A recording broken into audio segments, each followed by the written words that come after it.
Pozdravljeni. Tako kot v mnogih slovenskih občinah je občina Ormož, Središče ob Dravi in Sveti Tomaž minulo soboto potekala čistilna akcija Očistimo destinacijo Jeruzalem, Slovenija. Tradicionalne spomladanske čistilne akcije so bile organizirane znotraj društev, krajevnih skupnosti in skupin. S kamero smo pospremili marljive občinare in se odpravili med krajane Miklavža pri Ormožu.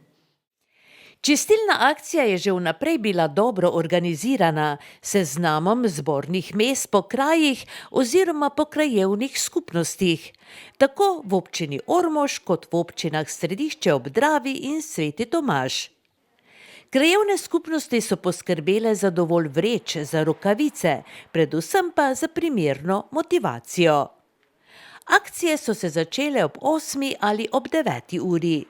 Občinski delavci so se zbrali ob 9 na dvorišču občinske zgradbe, se razdelili po skupinah in akcija je stekla. Nekaj jih je odpadke pobiralo vzdolž Ptujske ceste, nekaj se jih je odpravilo v okolico zdravstvenega doma, nekaj proti pokopališču, kjer so se potem sešli in pobrali še odpadke v okolici. Aktivni so bili tudi zaposleni v občinskem režijskem obratu, ki so bili zadolženi za prevoze odpadkov. Mesto Ormož je sicer vedno čisto, kljub temu pa je različnih nezaželenih odpadkov še bilo kar nekaj. Se kar nekaj nabere, moram reči, kljub temu, da verjamem, da so se takšni in drugi občanke in občani že potrudili, da počistijo, bi rekel, našo samo destinacijo, našo občino, ampak vedno znova se nekaj najde, tako da bomo tudi to pobrali. Se vam zdi, so potrebne takšne akcije? Ja, sigurno so. Sicer verjamem, da je velik odstotek teh, ki danes pobiramo, mogoče toliko ne onesnažujemo okolje, ampak vsekakor pa je to ne samo, da je predmet enega druženja, čiščenja naše občine, ampak tudi na nek način ozaveščanja, da probamo našo naravo čim bolj ščititi, da odpadkov ne mečemo, da odpadke vseeno dajemo na tisto mesto, kamor spadajo in da nekako za sabo ne pustimo smeti. Se zdi, da je morda kakšno pomanjkanje košev? Ja, mogoče res. Mislim, da smo se danes občinarji, če lahko tako rečem, na pravo cesto spravili. Vidim, da manjkajo tudi drugi koši, predvsem kar nekaj se je nabralo pasjih iztrebkov, tako da bomo tudi to v obzir vzeli. Moram reči, da smo jih že nekaj naročili, nekaj jih postavljamo, ampak koliko je videti, še bomo jih mogli malo več. Verjetno v soboto ni bilo kraja, kjer se krajani ne bi prijeli dela. Vhod v svoj kraj so temeljito čistili tudi Dobravčani, ki so se ob svojem vaškem domu zbrali ob 9 uri in se prav tako razkropili po okolici.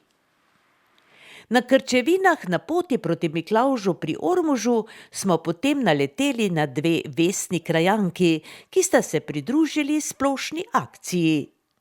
Ni bilo težko ugotoviti, da gre za poslanko Mojco Žnidarič in njeno sestro. Mojca, kako gre? Ja, gre. Zelo me ustreza danes to delo, zato ker sem cel teden bila v parlamentu od jutra do večera, namreč je ravno redna mesečna seja potekala. Tako da danes mi zelo ustreza malo razgibanja in tega fizičnega dela. Po drugi strani pa moram reči, da sem razočarana, ker na dobrem kilometru 2, medtem ko smo še eno skupino srečali, ko nam je že nasproti prišla, sem nabrala to veliko vrečo. No. Tu ob tej glavni cesti je grdo. Torej ocenjujete, da se nič ni situacija spremenila izpred let nazaj? Mislim, da se sicer je, no, ni več tistih nekih divjih odlagališč, ko je to včasih po gozdovih toliko ležalo, da se malo je, samo jaz bi si želela, da bi se bolj. No to, da ljudje, ko se peljejo ob glavni cesti, pa kar mečajo ven, kar največ je teh pločevin, kot Red Bulla, od piva, od Coca-Cole, to pa se mi res ne zdi primerno. No, jaz tega nikoli nisem naredila, še ugrizek mi je težko skozi okno vršti od jabolka. No, zanimivo je to, da se vseeno podate, da se spravite tudi k takšnemu delu, ne? Kako je to, kakšen je občutek, ko zamenjate torej petke z navadnimi čevlji in se podate čistiti okolje? Jaz sem navajena tega. Zrasla sem na kmetiji, tako da tako delo vedno rada delam. Tako da to mi sploh ni težko. Pa, kako sem rekla, ustreza, pa še po takem psihičnem naporu. No. V centru Miklavža pri Ormožu se je medtem že nabral zajeten kup vreč z odpadki. Te so potem na odlagališče odpeljali delavci ormoškega komunalnega podjetja. Krajani Miklavža pri Ormožu pa so imeli zbirališče na športnem igrišču. In v času našega obiska so z delom že zaključili. Našli smo jih pri zasluženi malici. Pri Miklavžu smo normalno se zbrali zjutraj ob 8. uri pri igrišču, si razdelili naloge, s predsedniki društva smo že predhodno bili na veze, pa s vsemi temi svetniki krajevne skupnosti. Tako da so nekako potekale akcije po kraju, moram reči, kot je že to tradicionalno. Moram reči, da sem zelo zadovoljen z to akcijo, ki smo jo izvedli danes. Saj tudi vidite, da so prisotni krajani in se tudi hočejo, da očistimo destinacijo Jeruzalem z to akcijo. In kakšno je splošno mnenje? Je veliko smeti ali se kaj situacija popravlja z leti? Ja, rekel bom, da smo malo, rekel tako, presenečeni, kajti ni več tistih črnih odlagališč, kot je bilo prej. Tudi smeti nekaj, bom rekel, ni tistih velikih, raznih štedilnikov, pralnih strojev, televizij. Vse pa najde še, definitivno se najde še. Tako da vsi pobiralci, ki so bili, pa se jezijo najbolj na te pločevinke, na te, bom rekel, razne od raznih kiflov, ovitke in te stvari. To verjetno pa prihaja iz avtomobilov, direktno iz avta na cestišče ali v bližnji jarek. Na vsakem primeru so takšne čistilne akcije dobrodošle, ne? Tako zelo sem hvaležen tudi občini Ormož, da je izvedla to akcijo, kajti mi, če že glih ne bi občina Ormož izvedla ta destinacijo Očistimo Jeruzalem, bi izvedla sama krajevna skupnost Miklavž pri Ormožu, kajti vsako leto, ko nam je le omogočilo, vemo pa dobro, da zadnji 2 leti nismo mogli izvesti teh akcij zaradi COVID, ki se je dogajal. Seveda po opravljenem delu zaslužena malica. Kdo je to pripravil?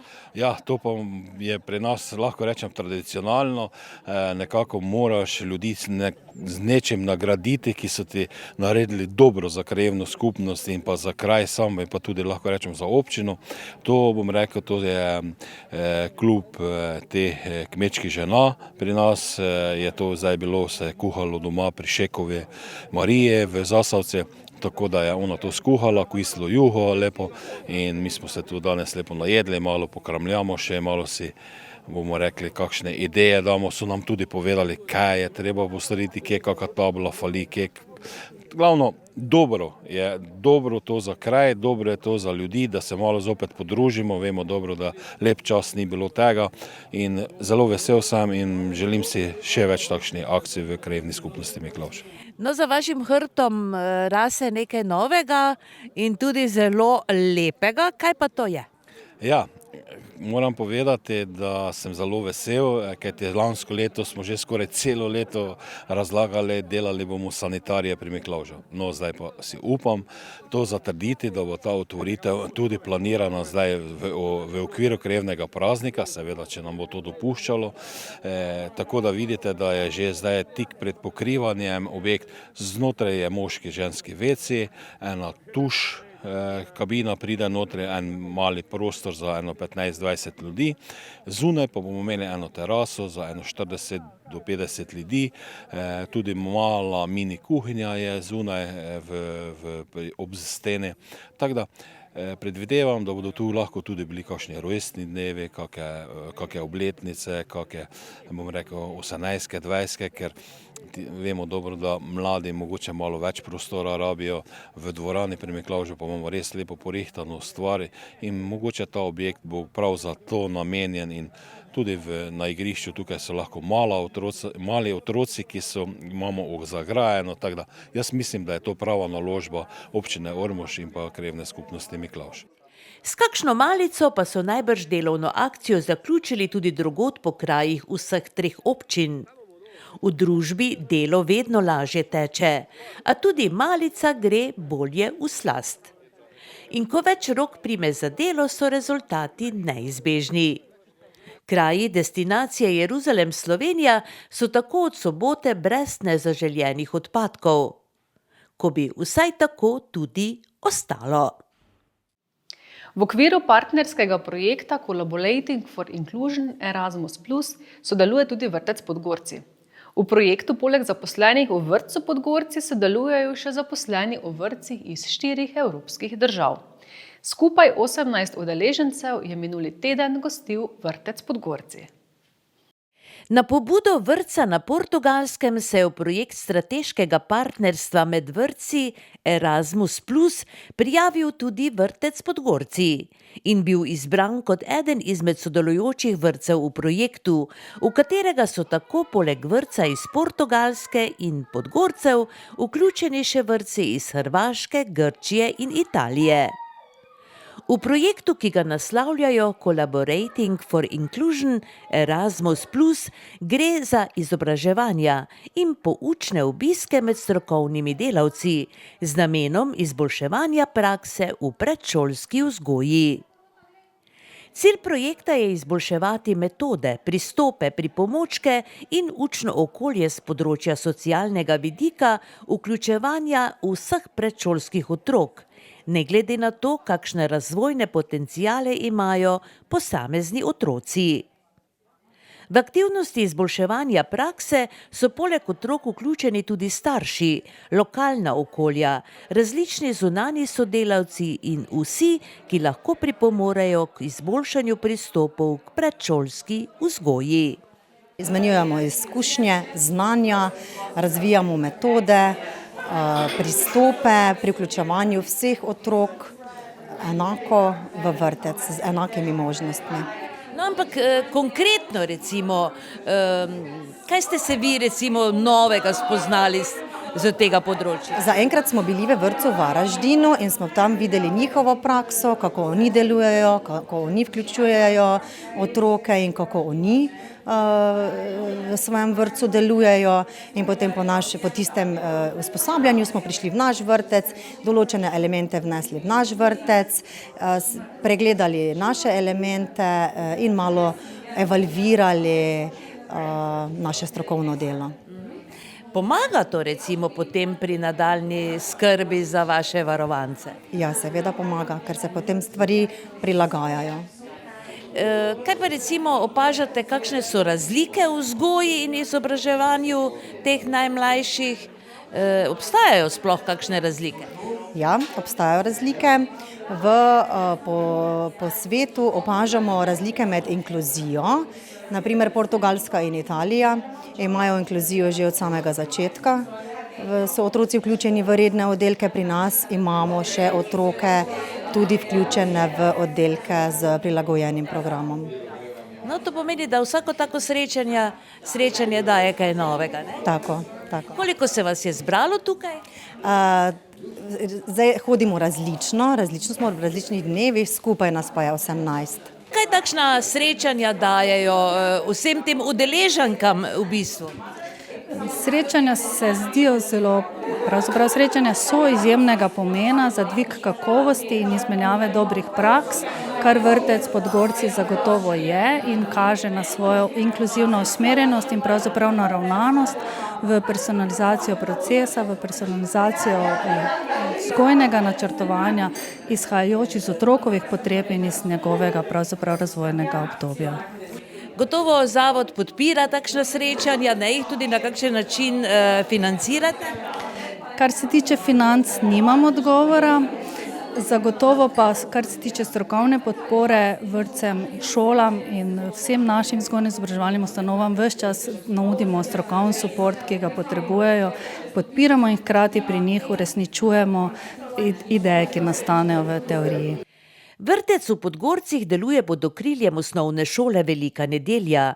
Tudi ravnatelj se strinja, da so nove izkušnje, predvsem pa nova znanja pri vzgoji in izobraževanju predšolskih otrok zelo pomembna. Ja, za našo šolo in vrtec to pomeni takšen projekt, Erasmus projekt, zelo veliko. Zdaj, kar se tiče organizacijskih stvari, to nam ne dela težav, tako da smo te stvari organizirali, izvedli. Predvsem pa nam veliko pomeni na tem pedagoškem področju, predvsem kar se tiče razvoja naših zaposlenih, tako pomočnic kot vzgojiteljic, torej širjenje znanja, izmenjave praks, izkušenj, predvsem pri vključevanju različnih otrok v vrtec, ki imajo različne potencijale, različne potrebe in verjamem, da bomo skozi ta projekt osvojili veliko novih znanj, videli tudi, kako se tega lotevajo v drugih državah in primere dobre prakse prenesli tudi v naše okolje, seveda jih prej evalvirali in verjamem, da bo to en napredek za naš vrtec in kasneje tudi za šolo. Opažate kakšne razlike med temi vzgojno-izobraževalnimi zavodi, torej po svetu v drugih državah? Ja, tako kot so med nami narodi, razlike so tudi v vzgojno-izobraževalnih ustanovah razlike. Predvsem bom rekel, da prednjačimo Slovenci po materialnih pogojih in prostorskih pogojih. Vse udeleženke so zelo navdušene nad našim novim vrtcem, predvsem nad prostori, ki jih imamo, predvsem tudi z odnosom do ministrstva, predvsem pa, kar moram posebej poudariti, odnosom, ki ga občina izkazuje nam vrtecem. Tukaj so bili o predstavitvi našega financiranja predšolske vzgoje zelo presenečeni pozitivno, kakšno podporo nam daje občina, tako na prostorskem pogoju, materialnem pogoju, sodelovanje z zavodom, ki ga imamo vzpostavljeno, kakšne prakse uporabljamo, tako da smo, bom rekel, kar napredni in na zelo visokem nivoju, če primerjamo zdaj recimo ostale države udeleženke, ki nimajo vse tako dobri pogoje, kot jih imamo mi tukaj za predšolsko vzgojo. Podgorčani so udeleženkam v projektu pripravili pester strokovni program, a tudi možnost ogleda okolice.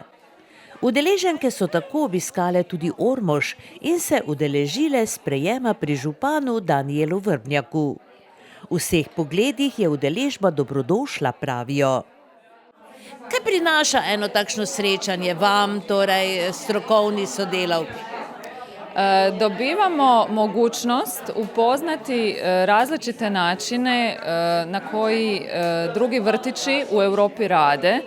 Uspijemo upoznati njihove metodologije, njihove pristupe, imamo priliku prikazati kako mi radimo i svima nama je to jedna velika mogućnost da upoznamo jedni druge i da unaprijedimo vlastitu odgojno-obrazovnu praksu.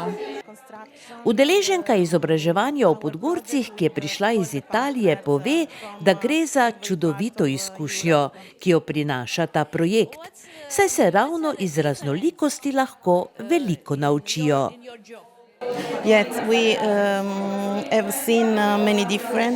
Ja, je kar precej razlik v izobraževalnem sistemu v primerjavi z našo državo. Zdi se mi, da je pri vas boljše kot v drugih državah.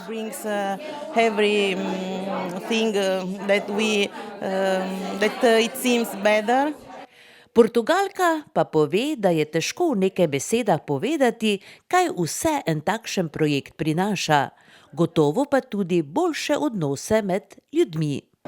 It's very difficult to say in few words what I have learned. It is a huge experience.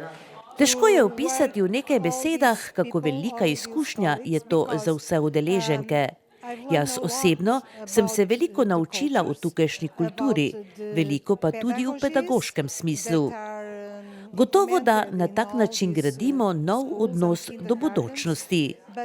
Vse to nam prinaša nove ideje, nove izkušnje, ne samo izobraževanje, temveč poudarek na identiteti vseh Evropejcev, kar gradi boljše odnose med ljudmi. New ideas, new projects, new improvements, not only in the education, but in our identity as Europeans. The relationship between people, for me, is the best outcome of this project. Gre za 5 po 7 dni trajajočih izmenjav strokovnih delavk v sodelujočih državah. Projekt traja 3 leta. Projekt traja že od leta 2019 in se zaključuje z koncem tega šolskega leta, tako da že letos obiščemo osnovno šolo v Portugalski in v Italiji, vrtec v Italiji. Se pravi 2? Ja. Bili pa ste že kje? V Varaždinu smo bili zaradi razmer takratnih, ko je bilo organizirano izobraževanje v Grčiji, pa se ga nismo udeležili v živo, ampak po spletu. Projekt, ki se torej zaključuje s koncem letošnjega šolskega leta, financira Evropska skupnost in je vreden blizu 18 000 evrov. Facebook skupina slovenskih kvačkaric oziroma društvo Ustvarjalno srce si je lansko leto zadalo posebno nalogo. 211 kvačkaric in en kvačkar so do 26. decembra nakvačkali vseh 212 slovenskih grbov s ciljem, da se svetovno največja kolekcija kvačkanih grbov umesti v Guinnessovo knjigo. Grb občine Ormož je nakvačkala Klavdija Topolinjak iz Zasavcev in ga minuli teden uradno predala domači občini. 100 ur dela ter 2,5 kilograma volne za grb ene slovenske občine je podatek, ki navdušuje. Grb občine Ormož je nakvačkala Klavdija Topolinjak iz Zasavcev. V tem času grb velikosti 144 x 116 cm že krasi hodnik občinske zgradbe. Ja, zelo sem ponosna in vesela, da lahko moj grb, ki sem ga skvačkala v okviru projekta Slovenija kvačka, stoji na tem mestu, torej na tej steni, da ga vidijo vsi občani, ko pridejo v občino. Kako dolgo ste ga izdelovali, koliko truda je bilo vloženega v to delo? Kvačkala sem ga od 15. septembra pa do 1. decembra. Truda kar veliko, nekaj malo od kvačkanja in kvačkanja nazaj, tako da kar veliko truda. Kar se tiče kvačkanja in te ročne spretnosti, se že dolgo ukvarjate s tem? S kvačkanjem ne, kvačkati sem začela v bistvu med korono, z drugimi deli, torej ročnimi deli pa ja, to pa zelo rada ustvarjam. Kaj pa je pri tem grbu bilo najtežje od vsega tega, kajti ormoški grb je vseeno zelo zahteven? Najtežje so bile tiste vrstice, kjer je bilo po 32-33 menjav samih barv. Tako da, to je bilo tisto najtežje. Kvačkanje grba občine, v kateri živiš, je nekaj posebnega, veličastnega in spoštljivega, je v nadaljevanju še dodala simpatična Klavdija Topolinjak. Tudi kvačkanje v C2C tehniki je svojevrsten izziv, saj je to kvačkanje kvadratkov po diagonali. Poseben izziv je tudi menjava nitk. Glede na to, da je ormoški grb zelo pester, je na trenutke bilo potrebnih kar 26 menjav nitk, je še dodala Klavdija, ki je po poklicu učiteljica, zaposlena na osnovni šoli v Staršah. Župan in direktorica občinske uprave sta za umetnico pripravila poseben sprejem. Gre namreč za izdelek, ki je vreden vse pozornosti. Ja, seveda, na njega smo zelo ponosni. Tudi ponosni smo na Klavdijo, ki se je tudi tega projekta lotila in ga tudi uspešno izpeljala. Konec koncev pred nami je grb občine Ormož, tako da bi rekel, vsi zaposleni, ki pridejo po stopnicah v našo občinsko upravo, se zavedajo, zakaj delamo, zakaj se trudimo in pa da tudi tisti občanke, občani in pa vsi drugi, ki prihajajo v naše prostore, da vidijo, da smo ponosni na našo občino in da z veseljem za njo delamo. Ste prispevali kaj za to društvo kvačkaric? Ja, v projekt smo se vključili tudi aktivno finančno. To je bilo tudi podprto ze strani samega organizatorja, ki je ta projekt Slovenija kvačka izvedel. Tako da tam smo se priključili, pa normalno, vkolikor bo še karkoli potrebno, se bo občina Ormož z veseljem tudi, bi rekel, oddolžila. So pa na občini poskrbeli še za tehnični izgled razstavljenega grba. Ja, občina je udeležena bila tukaj z okvirjem, dejansko ves trud in pa delo, pa je seveda strani gospe Klavdije Topolinjak, za kar smo izjemno hvaležni, ponosni, da dejansko nam krasi to avlo tak lep izdelek. In vi tudi primete za kvačko morda? Joj, žal ne. Dejansko niti v otroštvu nisem imela priložnosti, da bi se te obrti nekako izučila ali pa vsaj poskusila, tako da se raje ukvarjam z drugimi stvarmi. Radi pa pogledate najbrž lep izdelek. Ja, seveda, tako kot ta recimo. Klavdija Topolinjak je od župana prejela tudi buteljko županovega vina, ki so je deležni posebej zaslužni občani. V nadaljevanju so dogodek obeležili s klepetom ob kavi, ko je umetnica imela priložnost izdati še kakšno skrivnost iz časov kvačkanja grba. Ta je dejansko umetnina, vredna ogleda. Zveza glasbenih šol Slovenije je letos organizirala že 51. tekmovanje mladih glasbenikov Slovenije. Državno tekmovanje je potekalo od 7. do 22. marca po glasbenih šolah Beltinci, Celje, Gornja Radgona, Ljutomer, Maribor, Ptuj, Murska Sobota, Slovenska Bistrica, Velenje in v glasbeni šoli Ormož. Državnega tekmovanja se je udeležilo tudi 8 učencev ormoške glasbene šole.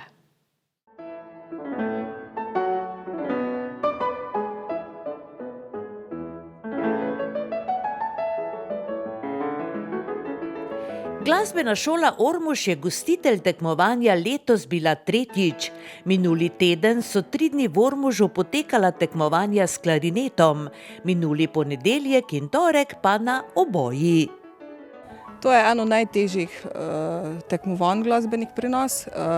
Naj povem, da je Temsek kot član tudi Evropskega glasbenega tekmovanja za mlade in v žiriji sedijo znani glasbeniki, ki igrajo po različnih znanih orkestrih po Evropi ali pa učijo tudi po univerzah. Tako da spoznajo te mlade talente, jih včasih povabijo in tu se kalijo res glasbeniki, ki bodo čez čas postali tudi znani v svetovnem merilu.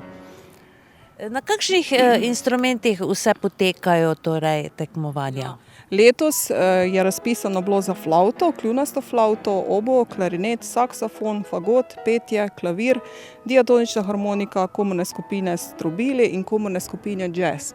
Naj povem, da smo tudi mi imeli po število letos, verjetno vse, kar se jaz spomnim, pa sem tudi že nekaj časa na Ormoški glasbeni šoli, najštevilčnejšo udeležbo na tem tekmovanju sodelovalo 8 mladih glasbenikov, 2 pianistke, to sta Lea Munda, ki je osvojila srebrno plaketo, potem je Ula Cimerman, ki je osvojila bronasto plaketo, obema je mentorica Tadeja Mesarič, potem sta 2 flavtistke, Naja Majcen je osvojila bronasto plaketo in pa Neža Cimerman, ki je osvojila srebrno plaketo, njuna mentorica je Doroteja Fegoš, korepetiral pa je Jernej Kirbež, potem sta se še udeležila tekmovanja saksofonist Aljoša Borštnar, njegov mentor je Rado Munda in pa korepetitorka Larisa Jovančič, on je osvojil srebrno plaketo, prav tako je osvojil srebrno plaketo Rok Osterc na klarinetu, tudi njegov mentor je Rado Munda in pa korepetitorka Larisa Jovančič. Tekmovanja pa so se še udeležili 2 mladi pevki, Ema Šoštarič in Tija Petek, obe sta osvojili srebrno plaketo, njuna mentorica je Tina Pečar-Laznik, korepetirala pa je Tadeja Mesarič. Tako da smo res ponosni na te naše učence, ker so se res izvrstno izkazali letos. Kljub koronskim časom in vse, kar je pač bilo v tem času, kaj se je dogajalo, no. V 5 dneh je v Ormožu bilo okrog 100 mladih glasbenikov, največ je bilo tekmovalcev z nižjih glasbenih šol, a so s klarinetom tekmovali tudi učenci srednjih šol in študentje na glasbeni akademiji. Glede na to, da je del letošnjega državnega tekmovanja v glasbeni šoli Ormož potekal že tretjič, s organizacijo ni bilo težav. Ja, nekaj izkušenj smo si nabrali, zdaj organizacijsko več ni takšen velik problem, je pa seveda res, da otrokom se moramo prilagoditi oziroma nadomestiti pouk v drugih dnevih, kolikor se pač da. Starše prosimo za razumevanje v takšnih dogodkih. Naj pa povem, da vsi, kjer pridejo, so navdušeni nad našo šolo, bi kar tu ostali, tako da smo tudi eno reklamo naredili na slovenskem področju za našo šolo, oziroma da vedo sploh, ki smo, pa kakšno šolo imamo. Koliko šolarjev, torej bodočih oziroma glasbenikov, pa obiskuje glasbeno šolo? Ja, na individualnem pouku obiskuje 226 otrok, plus tega še 30 balerin, pa še 17 otrok na predšolske glasbene vzgoje in glasbeni pripravnici. Tako da upam, da zdaj, ko se bo stanje umirilo, da se bo število mogoče še povečalo, da bomo dobili še kakšno širitev. Na tem smo zdaj bili v teh 3 letih kar, moram reči, uspešni. upamo, da vse dobro za naprej. No. Kadrovsko ste dovolj okrepljeni? Zaenkrat ja, glede na to, koliko imamo učencev. Tekmovanja potekajo samo pred komisijo. Tudi snemanje in fotografiranje med tekmovanjem je prepovedano, tako da si nastopajoče tekmovalce lahko samo predstavljamo. Verjeti pa je, da so vsi po vrsti dali vse od sebe. Ksenijo Trs Ormožani poznamo kot Ksenijo Masten iz Huma. Ampak že 2-krat več let, kot je živela na Humu, živi v Mariboru. Tako da govorimo o Mariborčanki, ki je minuli četrtek v ormoški knjižnici predstavila svoj knjižni prvenec. V bistvu avtobiografijo, ki jo je naslovila Kdo se boji črnega moža. Knjiga je izšla lansko leto pri založbi Pivec. Ksenija, včasih si bila Mastenova, ne? Tako da lahko mirno rečemo, no vsi tisti, ki te poznajo, to vemo, da si se malo vrnila nazaj v Ormož. Kakšni so občutki?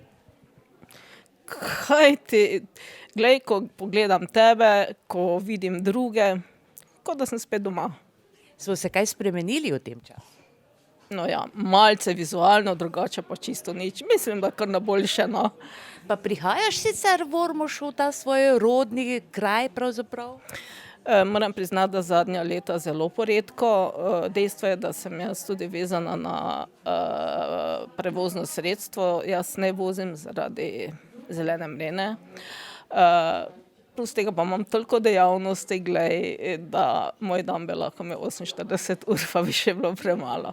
Ampak ja, se pa dogaja, da se pojavim tu pa tam.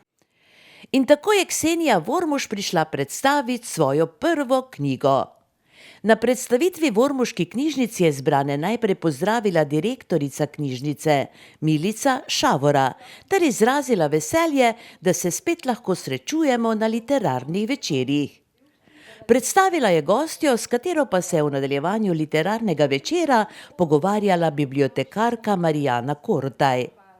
Večer je potekal v prijetnem vzdušju in kljub žalostni vsebini knjige Kdo se boji črnega moža, je Ksenija s svojimi odgovori prisotne razvedrila in takšna, kot se spominjamo vrstniki, prostor napolnila s pozitivno energijo.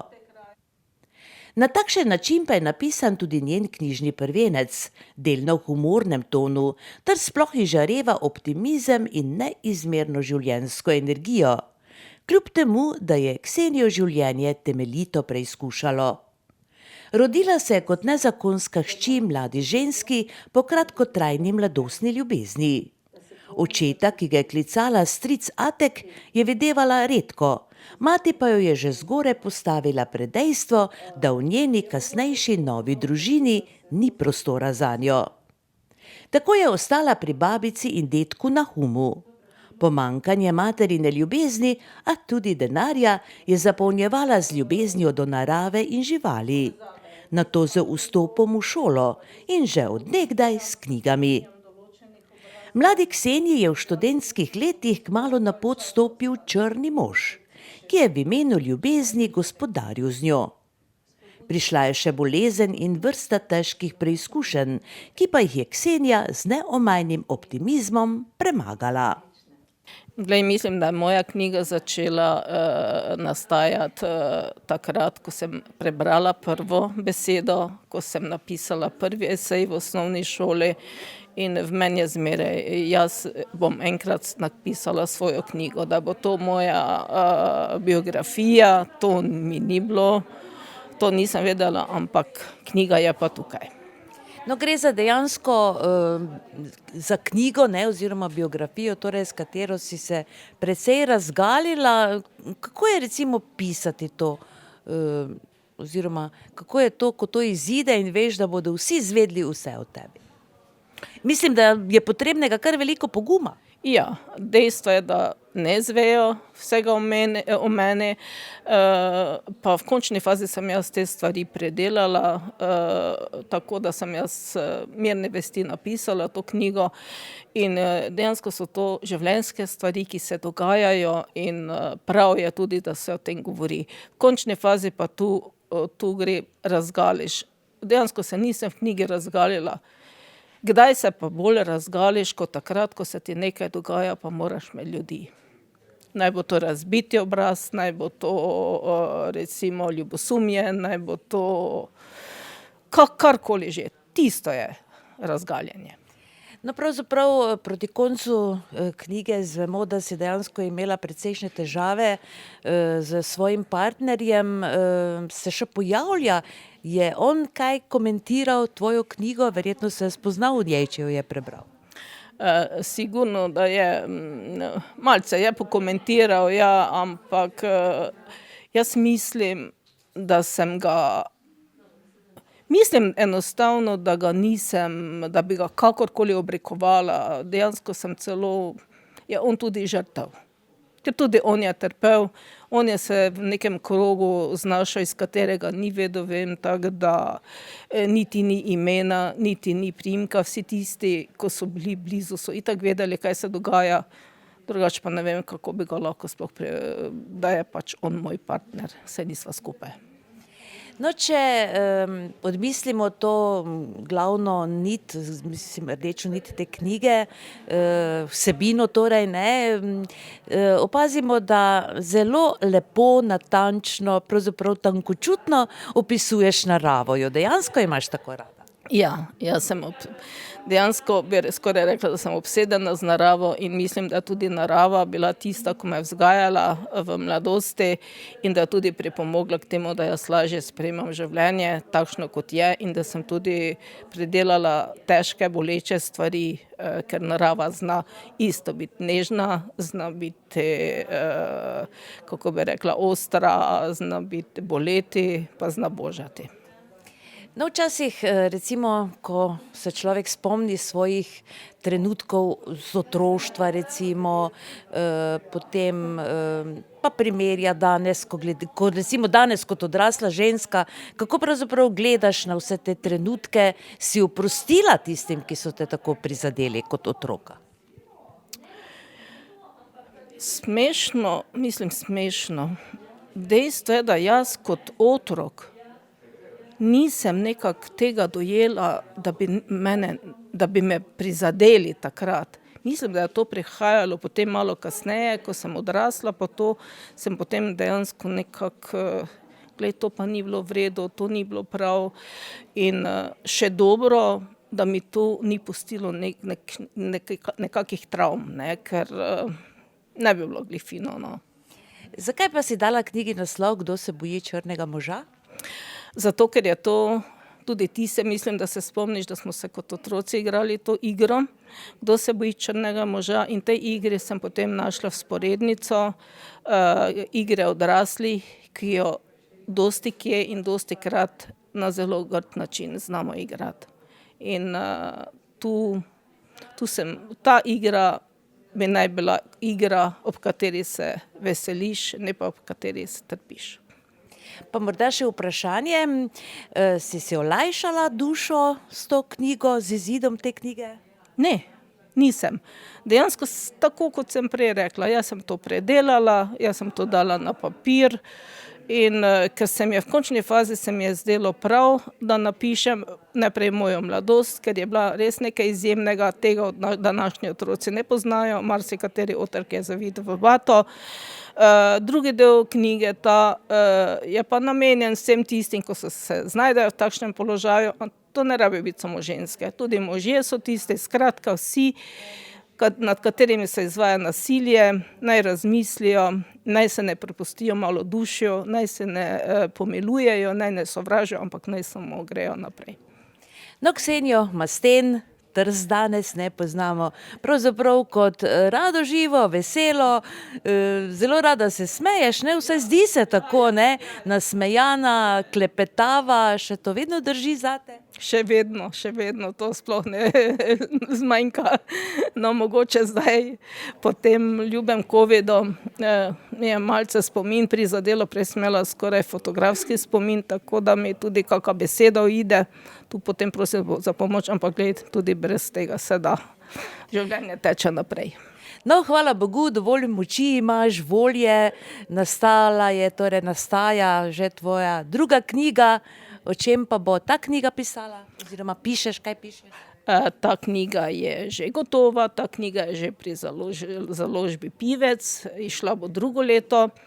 Naslov je Potujoči utrinki in ta pa govori o mojem delu, o potujoči knjižnici, o vseh anekdotah, ki se mi tam dogajajo in ta odnos med mano, med bralci, skratka to. Si se našla v tem poklicu potujoče delavki, zaposleni v potujoči knjižnici? To je moj sanjski poklic in to je loterija mojega življenja. Skratka, jaz se v potujoči knjižnici nabiram energijo, mene bralci nadgrajujejo, od njih se učim, oni se od mene učijo. Med nami je ena taka vez, da marsikatero anekdoto zvem, marsikatero zgodbo slišim in super je. Iskrene čestitke, Ksenija, želimo ti še veliko takšnega zagona, dobre volje, predvsem zdravja, pa se vidimo ob kakšni drugi priložnosti. Ja, me veseli, se veselim. Ksenija Trs je knjižničarka na Bibliobusu. V mariborski knjižnici je zaposlena od leta 1992. Za svoje 30-letno predano delo na Bibliobusu je letos prejela tudi Čopovo priznanje, ki je najvišja državna nagrada za izjemne uspehe na področju knjižničarstva, ki so širšega družbenega pomena in prispevajo k napredku knjižničarske stroke.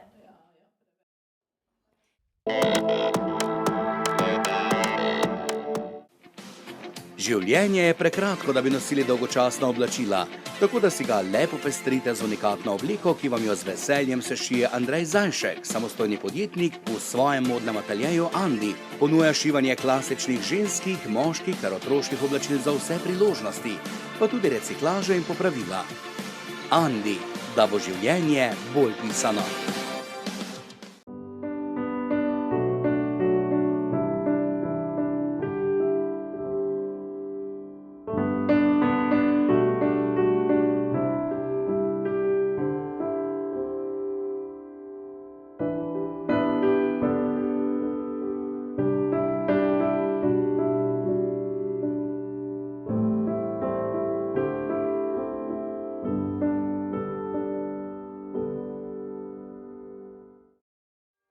Dobrodošli v trgovino Jurček v Ormožu. Poleg širokega spektra barv za vse površine ponujamo tudi slikopleskarsko orodje, letve, zaščitni material, zaščitna delovna oblačila, čistila, suhomontažni material, material za ličarje, lepila, kite, akumulatorje, tapete, fasade in drugo. V najsodobnejših mešalnicah barv vam zmešamo barve za fasado, stanovanje, barvo za avto, kmetijsko mehanizacijo, za les ali za kovino v tonu po vaši želji. Izbirate lahko med več 1000 barvnimi odtenki. Preverite pri nas, preden boste kupili drugje. V trgovini Jurček v trgovskem centru Jurkovič v Ormožu vas pričakujemo od ponedeljka do petka med 7 in 17 uro in v soboto med 7 in 13 uro.